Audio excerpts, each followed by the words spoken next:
Apparemment, il est beaucoup plus difficile pour un célibataire chrétien d'avoir un rendez-vous galant qu'un célibataire non chrétien.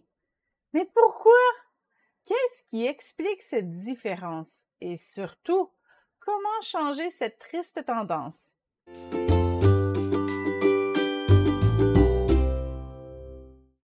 Un magazine américain publiait il y a quelque temps les résultats d'un sondage fait auprès de plusieurs chrétiens célibataires sur leur vie amoureuse. La grande majorité des célibataires avouaient n'avoir aucun rendez-vous galant, communément appelé first date en anglais, dans les 6 derniers mois. Cela faisait un peu contraste aux célibataires non sauvés, qui eux en auraient en moyenne 1 ou 2 par mois. Le sondage a aussi compilé les raisons de cette absence de poursuite amoureuse. Parmi ces raisons, il y avait les attentes irréalistes. Lorsque nous sommes chrétiens, nos autorités spirituelles nous encouragent à faire une liste de ce que nous souhaitons retrouver dans notre futur partenaire. Après tout, il faut être spécifique et précis lorsque nous demandons quelque chose à Dieu, disent-ils. Les célibataires font donc une liste exhaustive de ce qu'ils recherchent et souvent, ils n'arrivent pas à trouver cette personne parfaite. Mon mari et moi, dans nos sessions de coaching privé, nous avons rencontré beaucoup de célibataires qui avaient effectivement beaucoup trop de critères. À chercher la perle rare, nous passons à côté de plusieurs opportunités. Des personnes imparfaites, comme vous, mais qui seraient un match parfait pour vous. Élaborer une liste de critères est une bonne chose à faire, mais elle devrait servir à confirmer votre choix plutôt que vous restreindre dans vos recherches. Une autre raison qui pourrait expliquer pourquoi les célibataires chrétiens n'ont pas de rendez-vous galant, c'est parce qu'ils prennent tout le processus beaucoup trop au sérieux.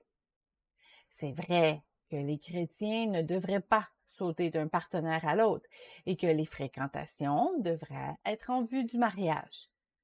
Mais nous sommes loin du mariage au premier rendez-vous. Ce n'est pas parce que vous allez prendre un café avec une personne du sexe opposé que vous allez inévitablement la marier. Les premières rencontres sont là pour apprendre à connaître l'autre personne. Il est très possible que ces rencontres ne mènent à rien. Si nous nous enlevons cette pression, nous irons à la rencontre de beaucoup plus de gens. Les célibataires chrétiens n'ont pas beaucoup de rendez-vous galants pour une autre raison. Ils attendent et attendent que l'autre fasse les premiers pas vers eux. Puisque les premiers rendez-vous sont pris trop au sérieux, personne n'ose faire les premiers pas avant d'être déjà convaincu que c'est la bonne personne. De plus, puisque les chrétiens veulent garder une apparence de sainteté, il ne va pas trop s'avancer dans le domaine amoureux pour ne pas être vus comme des coureurs de jupons ou comme des filles faciles. Mais cela a pour effet que les célibataires chrétiens restent chacun dans leur coin, à attendre une invitation. Le message de l'Église étant souvent très traditionnaliste, il est aussi mal vu pour une femme de faire les premiers pas.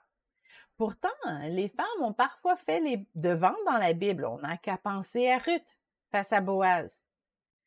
Finalement, une autre raison qui explique pourquoi les célibataires chrétiens n'ont pas beaucoup de rendez-vous galants, c'est parce qu'ils n'arrivent pas à trouver d'autres célibataires chrétiens. Si les chrétiens s'abstiennent de chercher un partenaire de la même foi en dehors de leur Église, eh ben oui, il sera probablement difficile à le trouver. Il y a bien sûr des avantages à fréquenter quelqu'un de notre Église locale, mais la grande majorité des couples vous diront qu'ils se sont rencontrés en dehors de leur Église locale. En fait, selon nos recherches que nous avons faites il y a quelques années, seulement 10% des couples mariés disaient s'être rencontrés dans leur Église locale. Oui, il est peut-être plus ardu de trouver un autre célibataire qui partage la même foi que vous en dehors de votre église locale. Mais ce n'est pas impossible. Passion 37.4 organise des activités, événements, conférences pour permettre aux célibataires de différentes églises de se rencontrer, mais nous ne sommes pas les seuls. En partageant votre foi partout où vous allez, même au gym et à l'épicerie, vous pourriez y rencontrer un autre célibataire aux mêmes valeurs que vous. L'important, c'est d'afficher vos couleurs pour ne pas compromettre ce qu'il y a d'essentiel pour vous, votre relation avec Dieu. Allez à la rencontre des autres célibataires de votre Église ou des autres chrétiens dans votre entourage. Allez, relaxez, allez-y et faites-vous des amis.